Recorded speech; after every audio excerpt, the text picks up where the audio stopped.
പരിശുദ്ധ അമ്മയ്ക്കും ഈശോയ്ക്കും കോടാനുകോടി നന്ദി. എൻ്റെ പേര് ലീന ജിൻഡോ, ഇതെൻ്റെ ഹസ്ബൻഡ് ജിൻഡോ, ഇതെൻ്റെ മോൻ ജോയൽ, ഇതെൻ്റെ മോള് ഏഞ്ചൽ, ഇതെൻ്റെ മൂന്നാമത്തെ മോള് ഒലീവിയ.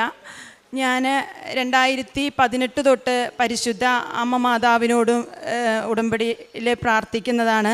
എല്ലാ ഓൺലൈൻ ശുശ്രൂഷകളിലും ഞാൻ കൂടാറുണ്ട്. ഇന്ന് വരെ അതിനൊരു മുടക്കവും വരുത്തിയിട്ടില്ല. ഈ 5 വർഷം പരിശുദ്ധ അമ്മയോടും ഈശോയോടും ചേർന്ന് തന്നെയാണ് ഞാൻ ജീവിച്ചിരിക്കുന്നത്. ഇതും എൻ്റെ 4ാമത്തെ തവണത്തെ സാക്ഷ്യമാണ്. 2 തവണ ഞാൻ പരിശുദ്ധ അമ്മയുടെ ഗൂഗിൾ മീറ്റിൽ സാക്ഷ്യം പറഞ്ഞിട്ടുണ്ട്. 2022 ഡിസംബറിൽ ഞാനിവിടെ ആദ്യമായിട്ട് കൃപാസനത്തിൽ വന്നപ്പോൾ എനിക്ക് ഓൺലൈനിൽ കിട്ടിയ ഉടമ്പടി അനുഗ്രഹങ്ങൾ സാക്ഷ്യപ്പെടുത്തിയിട്ടുണ്ട്. ഇപ്പോൾ തീർത്ഥാടന ഉടമ്പടി എടുത്തതിന് ശേഷം അമ്മ മാതാവ് എനിക്ക് നൽകിയ പ്രത്യേക അനുഗ്രഹം മാത്രമേ ഞാൻ പറയുന്നുള്ളൂ. ആദ്യമായിട്ട് എനിക്കൊരു 10 ലക്ഷം രൂപ കടം ഉണ്ടായിരുന്നു. അത് ബാങ്കിൽ നിന്ന് ലോൺ എടുത്തുകൊണ്ട് അടച്ചു വീട്ടാൻ നല്ല ബുദ്ധിമുട്ടായിരുന്നു. അപ്പോൾ ഞാൻ അമ്മയോട് എപ്പോഴും പ്രാർത്ഥിക്കും, ഈ കടം ഒന്ന് എത്രയും പെട്ടെന്ന് അമ്മ വീട്ടിൽ തരണേന്ന്. പരിശുദ്ധ അമ്മ മാതാവ് തന്നെ എനിക്കൊരു ചിട്ടി കൂടാൻ എൻ്റെ മനസ്സിൽ തോന്നിച്ചു. ഞാനങ്ങനെ ചിട്ടി കൂടി 3ാമത്തെ ചിട്ടിക്ക് ഞാൻ ഇവിടെ വന്ന് ഉടമ്പടി എടുത്തു പോയി. 10 ദിവസം കഴിഞ്ഞപ്പോൾ ആ ചിട്ടി എനിക്ക് കിട്ടുകയും 10 ലക്ഷം രൂപ കടം വീട്ടാൻ പരിശുദ്ധ അമ്മ കൃപാസന മാതാവ് എന്നെ സഹായിച്ചു. ചിട്ടി വിളിക്കാൻ പോയപ്പോൾ ഞാൻ എൻ്റെ ഹസ്ബൻഡിൻ്റെ അടുത്ത് എൻ്റെ ഉടമ്പടി കാശ് രൂപവും കൊടുത്ത് നെറ്റിയിൽ ഉടമ്പടി തൈലം തേച്ചിട്ട് ഞാൻ പ്രാർത്ഥിച്ചിട്ടാണ് വിട്ടിട്ടുണ്ടായിരുന്നത്. അങ്ങനെ ആ കടം അമ്മ മാതാവ് എനിക്ക് വീട്ടിൽ തന്നു. എൻ്റെ 2ാമത്തെ സാക്ഷ്യം, ഞാൻ 3ാമത്തെ ഒരു കുഞ്ഞിന് വേണ്ടി എപ്പോഴും ആഗ്രഹിക്കാറുണ്ടായിരുന്നു. എപ്പോഴും ജോസഫ് അച്ഛൻ്റെ ആരാധന കൂടുമ്പോൾ ഞാൻ എൻ്റെ അടിവയറ്റിൽ കൈവച്ച് പ്രാർത്ഥിക്കുമായിരുന്നു. പക്ഷേ ഞാൻ അമ്മ മാതാവിനോട് പേഴ്സണലായിട്ട് എപ്പോഴും സംസാരിക്കുന്നതുകൊണ്ട് എനിക്ക് അമ്മ 2 കുഞ്ഞുങ്ങളെ തന്നതുകൊണ്ട് 3ാമത്തെ ഒരു കുഞ്ഞിനെ ചോദിക്കുന്നത് എൻ്റെ അതിയായ ആഗ്രഹമായിരിക്കുമെന്ന് വിചാരിച്ച് അമ്മയ്ക്ക് ഇഷ്ടമാണെങ്കിൽ തന്നാൽ മതിയെന്നാണ് ഞാൻ പ്രാർത്ഥിച്ചിട്ടുണ്ടായിരുന്നത്. 2022 ഡിസംബറിൽ ഞാനിവിടെ തീർത്ഥാടന ഉടമ്പടി എടുക്കാൻ വന്നപ്പോൾ ഞാനിവിടുന്ന് അമ്മയോട് പറഞ്ഞിട്ട് പോയി, അടുത്ത പ്രാവശ്യം ഞാനിവിടെ വരുമ്പോൾ അമ്മ എനിക്കൊരു കുഞ്ഞിനെ തരണം എന്ന് പറഞ്ഞിട്ടാണ് പോയത്. ഞാൻ ഉടമ്പടി എടുത്ത് 2 മാസം കഴിഞ്ഞപ്പോൾ ഞാൻ 3ാമത്തെ കുഞ്ഞിനെ പ്രഗ്നൻ്റ് ആയി. ഞാൻ സൗദിയിലാണ് ഒരു ബ്യൂട്ടീഷ്യനായിട്ടാണ് ജോലി ചെയ്യുന്നത്. അപ്പോൾ എനിക്ക് അവിടെ ജോലി ചെയ്യുമ്പോൾ 3ാമത്തെ ഒരു കുഞ്ഞിനെ നോക്കാനും സാമ്പത്തികമായിട്ടൊക്കെ എനിക്ക് ബുദ്ധിമുട്ടുകളുണ്ടായിരുന്നു. പ്രത്യേകിച്ച് എനിക്ക് എൻ്റെ ഇൻഷുറൻസ് കവേർഡല്ല, മെറ്റേണിറ്റി കവേർഡ് അല്ലായിരുന്നു. അപ്പോൾ അതുകൊണ്ട് ഒത്തിരി പൈസ എനിക്ക് ഡെലിവറിക്ക് വേണം. എനിക്ക് 2 സിസേറിയനാണ് ഓൾറെഡി കഴിഞ്ഞിരിക്കുന്നത്, 3ാമത്തതും സിസേറിയൻ തന്നെയായിരിക്കും. അപ്പം ഞാൻ അമ്മയോട് പ്രാർത്ഥിച്ചു, സാമ്പത്തികമായിട്ട് എനിക്ക് ബുദ്ധിമുട്ടാണ്, ഈ കുഞ്ഞുങ്ങളെ കൊണ്ട് ഞാൻ വെക്കേഷൻ വരണമെങ്കിൽ 6 മാസം ലീവിന് വരണം, അപ്പോൾ എൻ്റെ ജോലിയെ ബാധിക്കും, പിന്നെ ഈ കുഞ്ഞുങ്ങൾക്ക് ടിക്കറ്റ് എടുക്കണം, അങ്ങനെയൊക്കെ ഒത്തിരി പ്രശ്നം വന്നപ്പോൾ ഞാനതെല്ലാം അമ്മയെ സമർപ്പിച്ച് ഞാൻ പ്രാർത്ഥിച്ചു. 2ാമത്തെ മാസം ഞാൻ പ്രഗ്നൻ്റായി ഉടമ്പടിയിൽ തന്നെ ഇരിക്കുന്ന സമയത്ത്. അപ്പോൾ ഞാൻ ഡോക്ടറെ കാണിച്ചപ്പോൾ ഡോക്ടർ പറഞ്ഞു 35 വയസ്സൊക്കെ കഴിഞ്ഞിട്ട് പ്രഗ്നൻ്റ് ആകുമ്പോൾ അത് കോംപ്ലിക്കേഷൻ ആയിരിക്കും, അത് അത്ര പറ്റത്തില്ല എന്ന് എൻ്റെ അടുത്ത് പറഞ്ഞിട്ടുണ്ടായിരുന്നു. പക്ഷേ ഞാൻ അമ്മ മാതാവിനോടുള്ള വിശ്വാസത്തെ പ്രതി ഞാൻ മുന്നോട്ട് പോയി. ഞാൻ പോയി ചെക്കപ്പ് ചെയ്തപ്പോൾ ഡോക്ടർ പറഞ്ഞു 3ാമത്തെ മാസത്തെ സ്കാനിങ് ചെയ്യണം. അപ്പോൾ ഇൻഷുറൻസ് മെറ്റേണിറ്റി കവേർഡ് അല്ലാത്തത് കൊണ്ട് എനിക്ക് ആ ഇൻഷുറൻസിന് ഒത്തിരി പൈസ വേണം മെഡിക്കൽ ചെക്കപ്പ് ചെയ്യണമെങ്കിൽ. അപ്പോൾ ഞാൻ അമ്മയോട് പ്രാർത്ഥിച്ചു, അമ്മേ ഈ കുഞ്ഞ് അമ്മ തന്നതാണെങ്കിൽ ഈ കുഞ്ഞിന് ഒരു കുഴപ്പം ഉണ്ടാവരുതെന്ന് ഞാൻ അമ്മയോട് പ്രാർത്ഥിക്കുന്നുണ്ടായിരുന്നു. ഡോക്ടർ എൻ്റെ അടുത്ത് പറഞ്ഞത് കൊച്ചിന് ചിലപ്പോൾ ഡൗൺ സിൻഡ്രോം കാണും, അതുകൊണ്ട് നിങ്ങൾ ചെക്ക് ചെയ്തിട്ട് എന്നെ റിസൾട്ട് അറിയിക്കണം എന്ന് പറഞ്ഞു.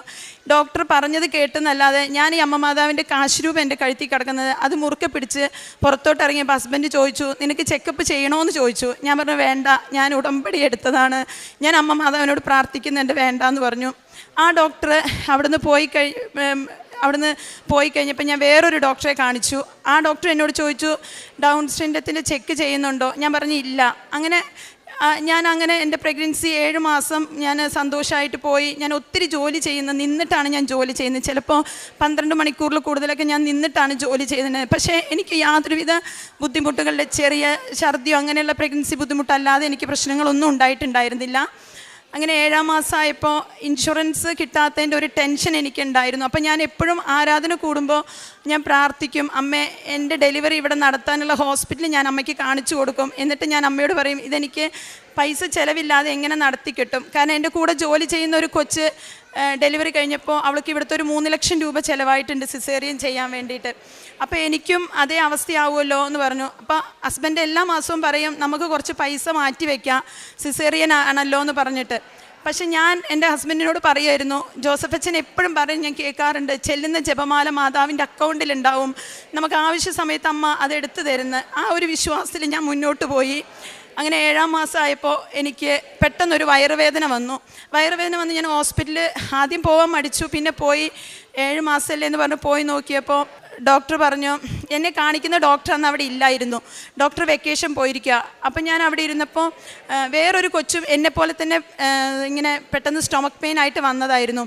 ഞങ്ങൾ രണ്ടുപേരും അവിടെ ഇരുന്ന് ഞാൻ അമ്മ മാതാവിനോട് പ്രാർത്ഥിച്ചു, അമ്മേ ഈ കുഞ്ഞിനെ പൂർണ്ണ ആരോഗ്യത്തോടെ എനിക്ക് തരണം, ഞാൻ അമ്മ മാതാവിന് കൊണ്ടുവന്ന് കാണിച്ചോളാം എന്ന് പ്രാർത്ഥിച്ചിട്ടുണ്ടായിരുന്നു. അപ്പോൾ കുറച്ച് കഴിഞ്ഞപ്പോൾ എന്നെ നോക്കുന്ന നേഴ്സ് വന്നിട്ട് പറഞ്ഞു, ഞാനൊന്ന് ഹാർട്ട് ബീറ്റ് നോക്കിത്തരാം, അത് കഴിഞ്ഞ് നിങ്ങൾ വേറെ ഏതെങ്കിലും ഹോസ്പിറ്റലിലേക്ക് പോയിക്കോ, അവിടെ പോയിട്ട് ചെക്കപ്പ് ചെയ്യണം, കാരണം 7 മാസമായില്ലേ, ഇനി എന്തെങ്കിലും കോംപ്ലിക്കേഷൻ ഉണ്ടായിരിക്കും, പിന്നെ അത് പ്രശ്നമാവുമെന്ന് പറഞ്ഞു. പക്ഷേ ഞാൻ അവിടെ എൻ്റെ കൂടെ വേദനയായിട്ടിരുന്ന ആ കൊച്ചിൻ്റെ അമ്മയ്ക്ക് ഞാനൊരു കാശ് രൂപം എൻ്റെ മോൻ്റെ അടുത്ത് കൊടുത്തു വിട്ടിട്ട് പറഞ്ഞു, ഇത് കൊണ്ടുപോയിട്ട് ആ കൊച്ചിൻ്റെ ചേച്ചിയുടെ കൈ കൊടുത്തിട്ട് പറ, ഇത് അമ്മ മാതാവിൻ്റെ കാശ് രൂപമാണ്, ഇത് വെച്ച് പ്രാർത്ഥിച്ചാൽ മതി, കുഞ്ഞിനൊരു കുഴപ്പം ഉണ്ടാവില്ല എന്ന് പറഞ്ഞു. പക്ഷെ ഞാൻ ആ കാശ് രൂപം കൊണ്ടുപോയി, എൻ്റെ മോൻ ആ കാശ് രൂപം കൊണ്ടുപോയി കൊടുത്തപ്പോൾ ആ അമ്മ എൻ്റെ മോനോട് പറഞ്ഞു വിട്ടൊരു കാര്യം ഇതായിരുന്നു, ജീസസ് മിറക്കിൾ ചെയ്തിട്ടുണ്ട്, ജീസസിൻ്റെ അമ്മ മറിയം മിറക്കിൾ ചെയ്തിട്ടില്ല, അവരൊരു സ്ത്രീയാണെന്നാണ് എൻ്റെ അടുത്ത് പറഞ്ഞത്. അപ്പോൾ എനിക്ക് ഒത്തിരി സന്തോഷമായി, കാരണം പൂർണ്ണ ഗർഭിണിയായി എനിക്കൊരു സ്ത്രീയുടെ ആവശ്യമുണ്ടായിരുന്നു. അങ്ങനെ മോൻ എൻ്റെ അടുത്ത് കൊടുത്തു തന്നപ്പോൾ ഞാൻ പറഞ്ഞു, സാരമില്ല, കാശ് രൂപ ഇങ്ങ് തന്നേക്ക്, നമുക്കിവിടെ ഇരിക്കാമെന്ന് പറഞ്ഞു. എനിക്കറിയില്ല എന്താണ് അവിടെ സംഭവിച്ചത്. കൃപാസന അമ്മ സഞ്ചാരി മാതാവ് എൻ്റെ അടുത്ത് അപ്പം വരുമായിരുന്നു, കാരണം പിന്നെ അങ്ങോട്ട് ഫുൾ എൻ്റെ കാര്യങ്ങൾ അമ്മ മാതാവാണ് എടുത്ത് ചെയ്തു തന്നത്.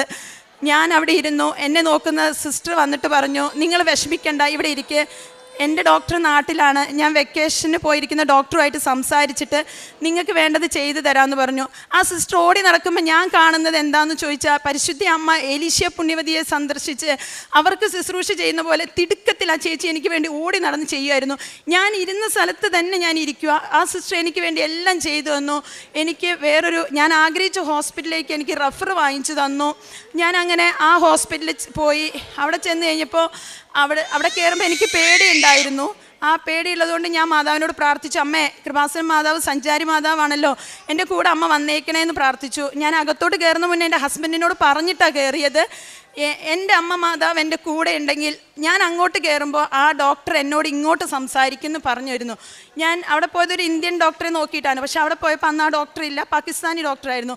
ഞാൻ അകത്തോട്ട് ചെന്നപ്പോൾ ഡോക്ടർ എൻ്റെ പേര് വിളിച്ച് എന്നോട് ചോദിച്ചു, നിനക്ക് സുഖമാണോ എന്ന് ചോദിച്ചു. ഞാൻ പറഞ്ഞു അതെ. എൻ്റെ ഫോളോ അപ്പ് എന്തെന്ന് ചോദിച്ചു. ഞാൻ പറഞ്ഞു, ഡോക്ടറെ ഞാൻ എമർജൻസി ആയിട്ട് വന്നതാണ്, എൻ്റെ അടുത്ത് ഒന്നും ഇല്ല എന്ന് പറഞ്ഞു. അപ്പോൾ ഡോക്ടർ എന്നോട് ആദ്യമായിട്ട് ഞാൻ എമർജൻസിക്ക് ചെന്ന് ഡോക്ടർ എന്നോട് പറഞ്ഞത്, നമുക്കൊരു കാര്യം ചെയ്യാം, ഒക്ടോബർ അവസാനത്തെ ആഴ്ച സിസേറിയൻ ചെയ്യാം, കാരണം 3ാമത്തെ കുഞ്ഞല്ലേ, പെട്ടെന്ന് ചെയ്യുക, അത് കുഴപ്പമില്ല. അപ്പോൾ ഞാൻ അത്ഭുതത്തോടെ ഡോക്ടർ മുഖത്തേക്ക് നോക്കി. ഞാൻ ആദ്യമായി വന്നിട്ട് ഒരു ചെക്കപ്പും ചെയ്യാതെ ഡോക്ടർ എന്തിനാ ഇങ്ങനെ പറഞ്ഞ്, അതെനിക്ക് സത്യമായിട്ട് എനിക്ക് തെളിഞ്ഞിരുന്നത് അമ്മ മാതാവായിരുന്നു അവിടെ ഉണ്ടായിരുന്നതെന്ന് എനിക്ക് നന്നായിട്ട് അറിയായിരുന്നു. അങ്ങനെ എൻ്റെ ചെക്കപ്പൊക്കെ കഴിഞ്ഞു, എനിക്ക് യാതൊരു കുഴപ്പമില്ല. ഡോക്ടർ പറഞ്ഞു, കുഞ്ഞ് എൻ്റെ ഗർഭപാത്രത്തിൽ എവിടെയാണോ ഇരിക്കുന്നത് അവിടെ തന്നെ ഇരിക്കുന്നതെന്ന്.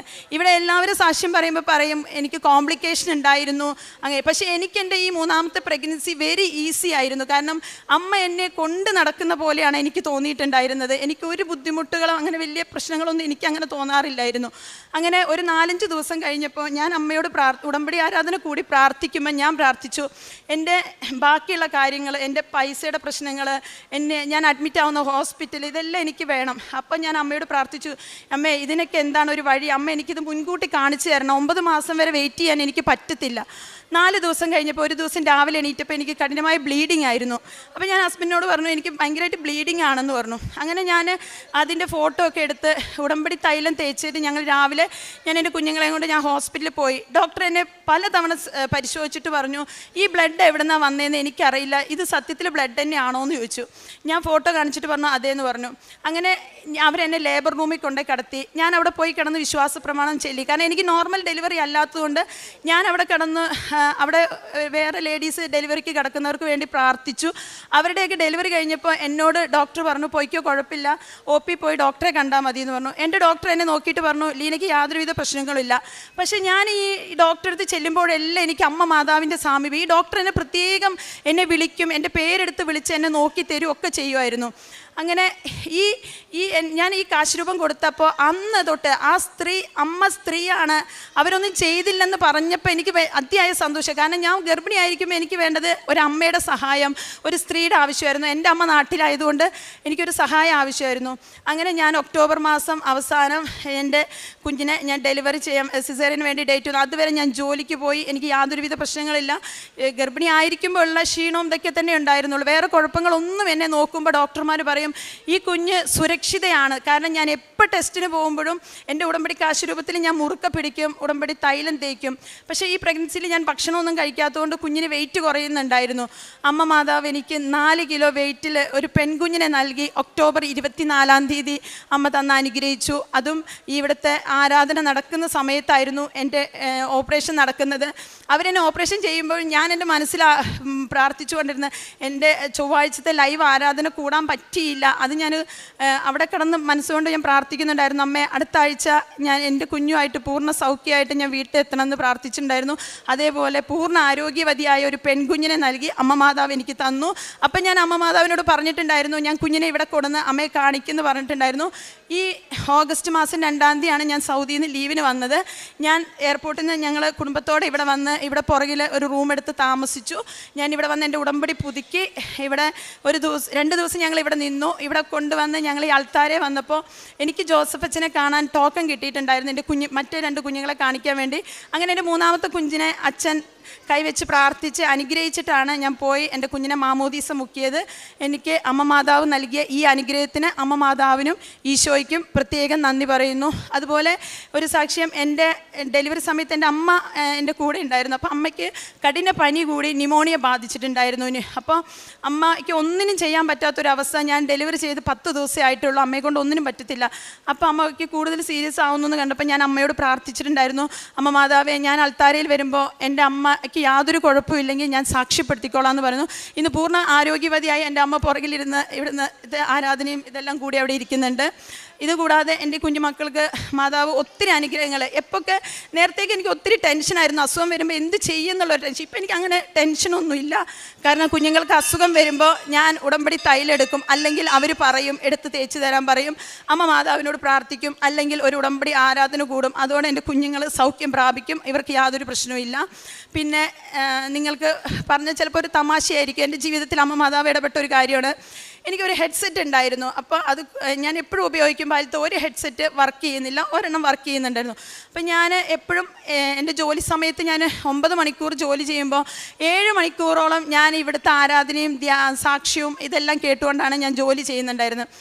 അങ്ങനെ മെയ് മാസം ആയപ്പോൾ എൻ്റെ ഹെഡ്സെറ്റ് ഒരെണ്ണം ഞാൻ ചാർജ് ചെയ്യും, അത് കഴിഞ്ഞാൽ അതിൻ്റെ ചാർജ് തീരുമ്പോൾ ഞാനത് എടുത്ത് വയ്ക്കും. അങ്ങനെയൊക്കെയാണ് ഞാൻ ചെയ്യുന്നത്. മെയ് മാസം വണക്കത്തിൽ ജപമാല കൂടുന്ന സമയത്ത് ഞാൻ എൻ്റെ ഹെഡ്സെറ്റിൻ്റെ ചാർജ് തീർന്നപ്പോൾ കൃപാസന അമ്മ മാതാവിനോട് പറഞ്ഞത് ഇങ്ങനെയായിരുന്നു, അമ്മ സഞ്ചാരി മാതാവല്ലേ, എൻ്റെ ഹെഡ്സെറ്റ് വർക്ക് ചെയ്യുന്നില്ലല്ലോ, ഒരു പുതിയത് വാങ്ങാൻ എന്നെക്കൊണ്ട് ഇപ്പോൾ പറ്റത്തില്ല, ഞാനത് വാങ്ങുന്നുമില്ല. അപ്പോൾ അമ്മ, ഞാൻ വീട്ടിൽ ചെന്നിട്ട് ഉടമ്പടി തൈലം എൻ്റെ ഹെഡ്സെറ്റ് തേച്ച് ഞാൻ പ്രാർത്ഥിച്ചോളാം, എൻ്റെ ഹെഡ്സെറ്റ് വർക്ക് ചെയ്യണമെന്ന് ഞാൻ അമ്മ മാതാവിനോട് ഞാൻ പേഴ്സണലായിട്ട് ഞാൻ എപ്പോഴും സംസാരിക്കുന്നതുകൊണ്ട് അങ്ങനെ പറഞ്ഞതാണ്. അങ്ങനെ 2 ദിവസം കഴിഞ്ഞപ്പോൾ എൻ്റെ ഹസ്ബൻഡിന് പെട്ടെന്ന് 2 ദിവസം ജോലിക്ക് പുറത്ത് പോകണമായിരുന്നു. അപ്പോൾ ഹസ്ബൻഡിൻ്റെ അടുത്ത് ഹെഡ്സെറ്റ് ഇല്ലാത്തതുകൊണ്ട് ഞാൻ എൻ്റെ ഹെഡ്സെറ്റ് കൊടുത്തപ്പോൾ ഞാൻ പറഞ്ഞു, ഇടത്തെ സൈഡിലെ ഹെഡ്സെറ്റ് വർക്ക് ആവുന്നില്ല, വലത്ത് മാത്രമേ വർക്ക് ആവുന്നുള്ളൂ എന്ന് പറഞ്ഞു. എടുത്ത് കൊടുത്തപ്പോഴും ഞാൻ അത് പ്രത്യേകം ഓർമ്മപ്പെടുത്തിയിട്ട് പറഞ്ഞു. ഞാൻ ഹസ്ബൻഡ് കുറച്ച് കഴിഞ്ഞപ്പോൾ എന്നെ വിളിച്ചിട്ട് പറഞ്ഞു, നീ എൻ്റെ അടുത്ത് വെറുതെ പറഞ്ഞാൽ നിൻ്റെ ഹെഡ്സെറ്റ് ഇപ്പോൾ വർക്ക് ചെയ്യുന്നുണ്ടെന്ന്. അത് നിങ്ങൾക്കിപ്പോൾ കേൾക്കുമ്പോൾ ഒരു തമാശയായിരിക്കും, പക്ഷേ ഞാൻ അമ്മ മാതാവിനോട് പ്രാർത്ഥിച്ചതായിരുന്നു. ഈ മെയ് മാസം വണക്കം കൂടുമ്പോൾ എനിക്കിത് കട്ടായി പോകുമ്പോൾ എനിക്ക് ഭയങ്കര വിഷമം, ആരാധന പിന്നെയും ഞാൻ വെയിറ്റ് ചെയ്യണ്ടല്ലേ.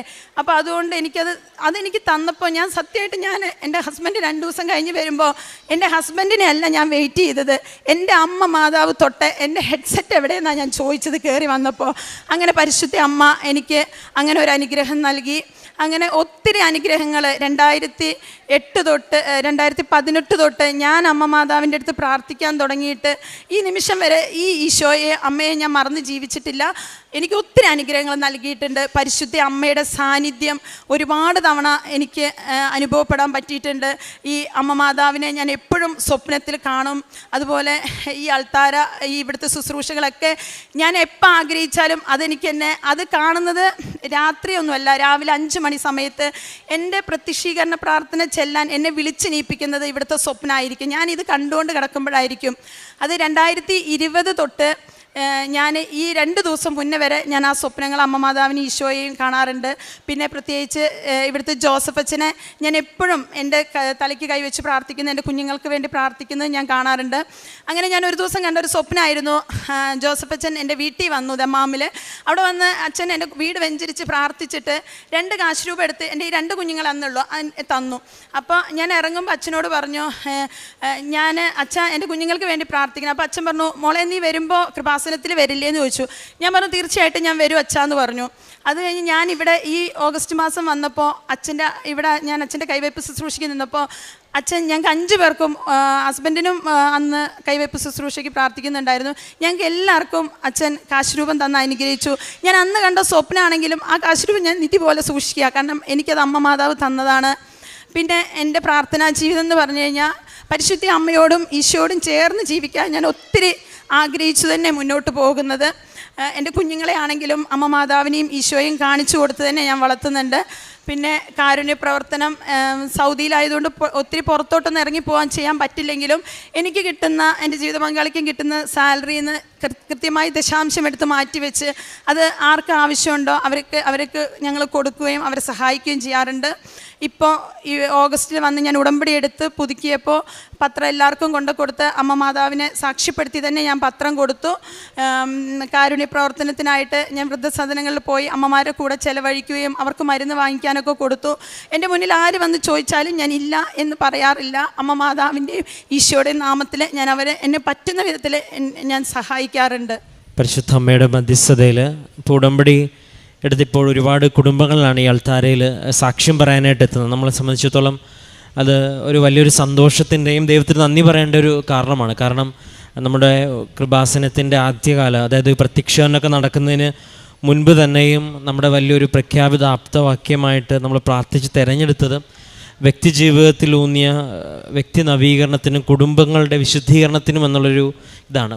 പിന്നീട് ഒരുപാട് ധ്യാനങ്ങളും ശുശ്രൂഷകൾക്കും ശേഷം അമ്മ മാതാവിൻ്റെ പ്രത്യക്ഷീകരണം സംഭവത്തിന് ശേഷം ഇന്ന് അൾത്താരയിൽ എല്ലാ ദിവസവും ഒരുപാട് കുടുംബങ്ങൾ വന്ന് സാക്ഷ്യപ്പെടുത്തുമ്പം പരിശുദ്ധ അമ്മ പണ്ട് ചൊല്ലിയ പ്രാർത്ഥനകളോടൊപ്പം ഇന്നും ശക്തമായിട്ട് കൂടെയുണ്ട് എന്നുള്ളതും, ഒരുപാട് കുടുംബങ്ങൾ ഇതുപോലെ വലിയ വിശുദ്ധീകരണം സംഭവിക്കുവാനും, ഒരു കുടുംബം മൊത്തമായിട്ട് അൾത്താരയിൽ വരുമ്പോൾ ഒരു പക്ഷേ കുറേയേറെ കാര്യങ്ങൾ ഇവർ പറഞ്ഞില്ലെങ്കിൽ പോലും നമുക്ക് മനസ്സിലാവും. നമ്മളെല്ലാവരും ഒരു കുടുംബത്തിൽ ജീവിക്കുന്നുണ്ട് തന്നെ. ഒരു കുടുംബം സമയം കണ്ടെത്തി അൾത്താരയിൽ വരുമ്പോൾ അവർ ഉറപ്പായിട്ടും പ്രാർത്ഥനയിൽ ഒരുമിക്കുന്നവരാണെന്ന് ഇനി പ്രത്യേകം ഒരു സാക്ഷ്യം പറയേണ്ട ആവശ്യമില്ല. പിന്നെ രണ്ടാമത്തത് വ്യക്തിപരമായിട്ട് ലഭിച്ച ഒരുപാട് അനുഭവങ്ങൾ. നേരത്തെ തന്നെ ഓൺലൈനിൽ കൊറോണ സമയത്ത്, കോവിഡിൻ്റെ സമയത്ത് സാക്ഷ്യം പറഞ്ഞിട്ടുണ്ട്.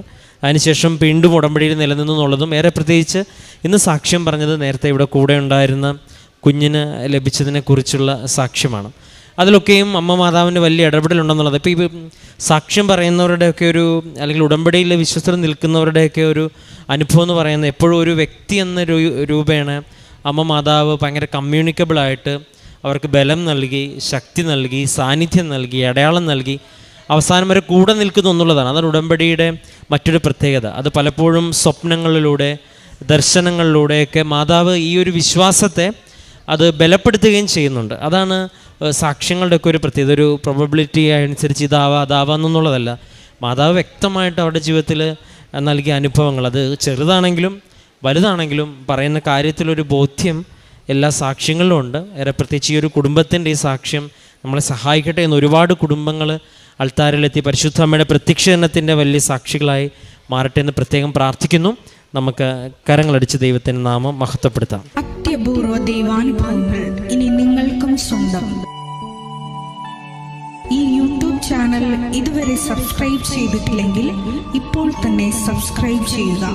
ഈ വീഡിയോ ഇപ്പോൾ തന്നെ നിങ്ങളുടെ സുഹൃത്തുക്കൾക്ക് ഷെയർ ചെയ്തുകൊണ്ട് കർത്താവിൻ്റെ പ്രേക്ഷിതരാകുക.